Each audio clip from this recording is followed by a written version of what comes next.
Out front now, New York City mayoral candidate Andrew Yang. And Andrew, I really appreciate your time. So you have talked about a plan to address this rise in crime. It's a surge. It's fair to say it's a surge. Anyone living in this city feels it. And one of the things you've talked about is, I use your words, quote, a massive recruitment drive for new police officers. And you just received the endorsement of the New York City Police Captains Union today.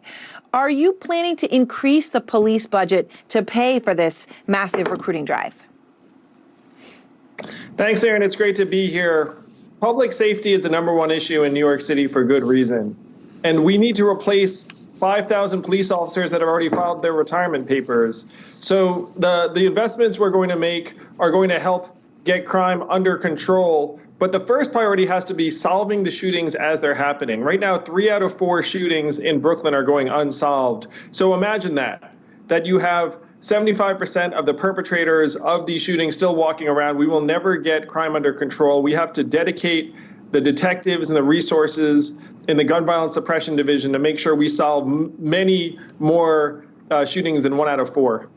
That's a pretty stunning statistic. Now, when you talk about a major recruitment drive, some people may think that makes sense, but others may vehemently disagree. And one of them is your opponent, Maya Wiley. She received an endorsement from Alexandria Ocasio-Cortez, and she has a completely different approach. She wants to shift dollars, $1 billion to be specific, $1 billion away from the NYPD budget to social services. And here's what she said about that in your last debate. We were all in Brownsville for an interview with crime interrupters who said explicitly, not more police officers, more investment in community-based organizations. The safest they ever felt was the 5 days they asked the police department to step back so they could prevent violence. Why do you disagree with that approach? I believe in investing in communities, Erin, but short term, we need police officers on the ground in these communities to help address rising rates of violence. And this is true when you talk to New Yorkers. 72% of New Yorkers want more police officers.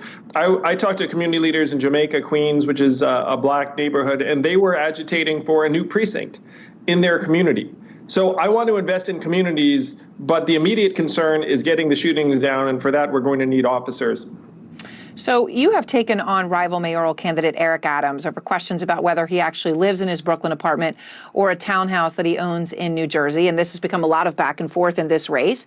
Here's how Adams has just responded to you.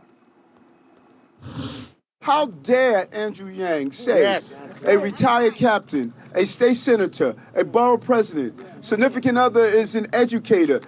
We can't have 2 homes? That's right. He has 2 homes? That's right. So you don't see the hint of racism in that? That's right. That I can't have 2 homes? The hint of racism. What is your response to that? Race has nothing to do with it, Erin. This is centered on trustworthiness and integrity.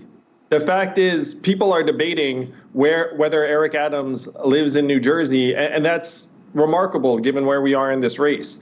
But even more powerful is that today, as you mentioned, I received the endorsement of the police captains of New York City, the union that Eric Adams was a part of. The officers that know him best endorsed me to be the next mayor of New York City because they know that I will keep New Yorkers safe.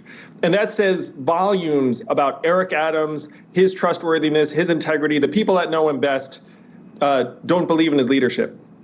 So, you talk about that endorsement, and it is a significant one. But voting has already started, as you're well aware, right? Early voting in New York. Obviously, the formal day is still coming, but early voting has begun. And CNN went and spoke to voters who were at the early voting polls this weekend. And I wanted to give you a chance to respond, Andrew, to one concern that we heard about your voting history and how it impacted these voters. Let me play them.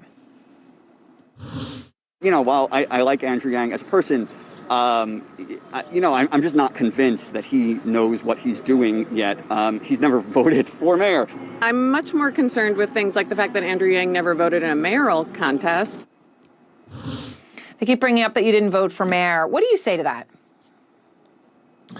Oh, well, Erin, 76% of registered Democrats were like me, where you voted in gubernatorial and presidential elections. We all need to get more engaged. But the issue of this election is public safety, and both the police captains and the firefighters who safeguard our lives and property every day have endorsed me.